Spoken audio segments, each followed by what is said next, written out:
Alright, so I'm standing in Swannanoa, North Carolina. It's right outside Asheville.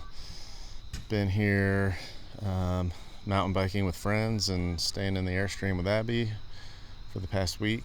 And I'm going to read my most recent essay that was published in Namaste Now. And it's a good one, so I hope you enjoy it. It's called I Thought the Blair Witch Was Real. Now I live in the blurred, broad line between virtual and reality. Usha hus arg in ha ufi. I shuddered in my chair, startled by the unexpected voice behind me, and quickly turned. What? Then I saw Josh. He repeated, "A bunch of us are going to a movie." Dude, you scared the shit out of me, man. A movie? I can't go to a movie right now. Just take a break. It'll be good for you. It was the summer of 1999, and I wasn't working in New York on a major motion picture, TV show, or commercial. Instead, I was spending my first hot season in the extreme humidity of North Carolina. I had made the difficult choice to pursue a PhD in biomedical engineering, leaving the bright lights and big city behind. I finally decided to take school seriously. A movie was a distraction that I couldn't afford.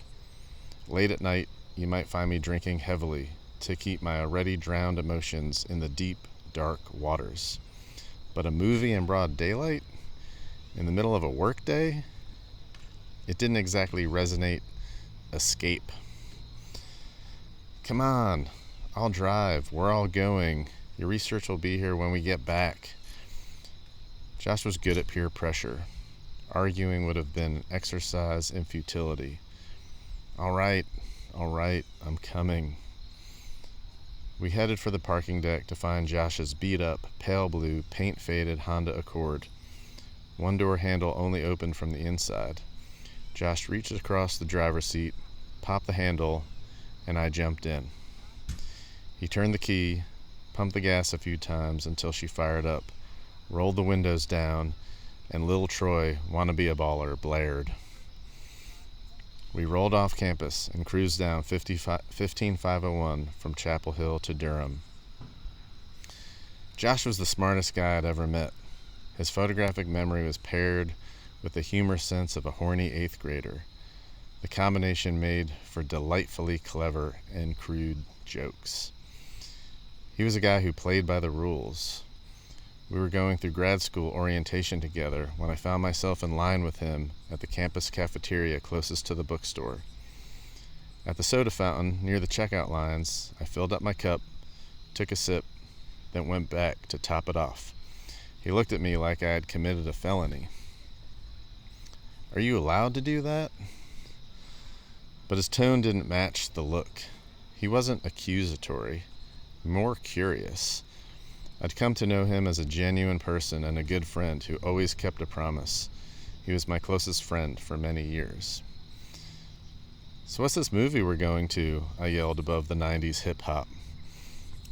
"Blair Witch Project." "What's that?" "It's a documentary." "A documentary? Are you kidding me? I gave up work to see a documentary?" That's all I knew about the film. That one sentence from Honest Josh. Other than a mixed tape of 90s alternative rock, country, and hip-hop while driving around Chapel Hill in the passenger seat of the old Honda Accord, my exposure to media was nil as I suffered through my thesis.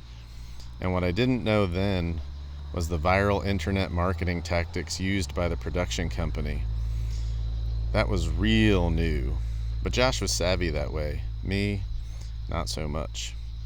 So there I was in Durham, with a giant tub of buttered popcorn, a box of Milk Duds, and an extra large Coke when the lights dimmed and the film began to roll. I settled in for what I believed to be a true documentary. I didn't realize it was fake until the final credits rolled. No one on the planet enjoyed the Blair Witch Project more than I did. I'll bet everyone going to see that movie had some level of skepticism. Most people probably had debates before they went. As the homemade footage-style interviews began, I got sucked in. And when scenes slowly twisted the scary dial, I turned pale-faced, white-knuckled, and dripped sweat. In a climatic scene, when the documentarian screamed and dropped the camera, I grabbed my arms, straightened, and my butt lifted from the seat. What the fuck? What the fuck? Walking out of the theater, my mind was split in two.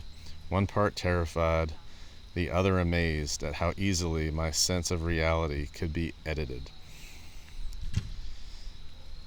The line between virtual and reality has been blurred for all time. Are ancient texts literal or figurative? I can't answer that. Where my mind goes is the War of the Worlds. On October 30th, 1938, an adaptation of the H.G. Wells novel was narrated by Orson Welles in a realistic breaking news format. It was airing on CBS radio, and, legend has it, panic ensued as audience members believed it to be legitimate news coverage. Turns out, it was just the Halloween episode of the radio show Mercury Theater on the Air. The show had minimal commercial breaks, giving plenty of time for audience members to hear what sounded like real reporters describing an alien invasion of New York City. But alas, ancient texts and 1930s radio shows are in the history books. I grew up in the dawn of reality TV. Long before the Blair Witch Project came the real world. This MTV hit show is often credited for breaking ground in the now popular genre, but it didn't go mainstream until Y2K, when Survivor aired on network television. Growing up in the Big Apple's film industry, I found myself surrounded by differing opinions on what makes a quality production.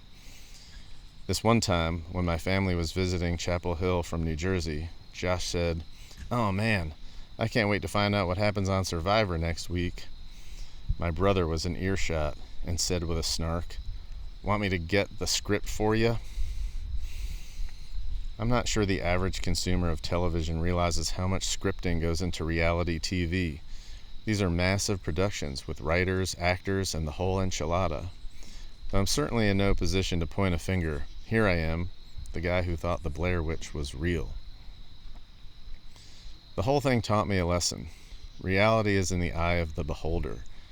For those 81 minutes, the Blair Witch Project was real for me. For years and years, I thought the moon was made of cheese. I used to believe that parallel lines didn't intersect. I've since grown. On the moon, parallel lines do intersect. They intersect on Earth too, unless you're a flat earther. In spherical geometry, straight lines eventually meet. Think longitude and latitude on a globe.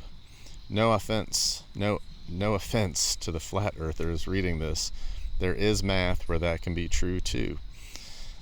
Bottom line is, I find now more than ever, I'm living in the blurred, broad line between virtual and reality.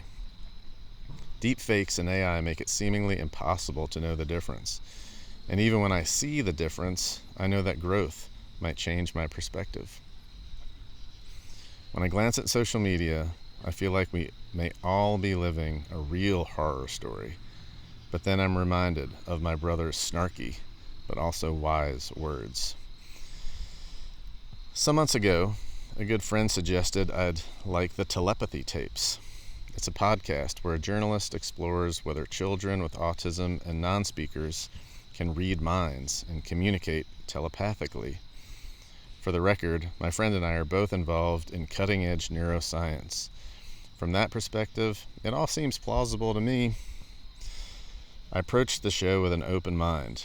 After listening to the first half-dozen episodes, I decided to have some fun by asking ChatGPT if the podcast is real journalism or scripted fiction. Its answer: the Telepathy Tapes is a fictional podcast presented as a documentary-style investigation. Then I asked Google the same question. Its answer was science podcast. To be clear, I'm not searching to find out if telepathy is real or fake. I'm trying to find out if the podcast is done in the spirit of honest journalism or if it is intentionally a hoax. The answer is entirely unclear, and my time is much too valuable to dig any further. The line between virtual and reality may have been wide and gray since the dawn of time. It's in the last 20 years that I've seen a thinning of the line between news and entertainment. That has become black and white, paper thin. Thankfully, I get to write the script for my reality. I've said this before, it's a romance. Happy Halloween. Thank you for listening. Health, happiness, kindness, respect for every being and all things. I hope you enjoyed it. I hope you enjoyed this beautiful view. Sorry, my mic just dropped on the table. I hope you enjoyed this beautiful view from Mama Gertie's Campground here in Swannanoa, which is just outside Asheville. It's a gorgeous night. It's sprinkling just a little bit, but I'm going to go and start a fire, and we're going to watch the sunset. Everyone have a wonderful evening. Thank you.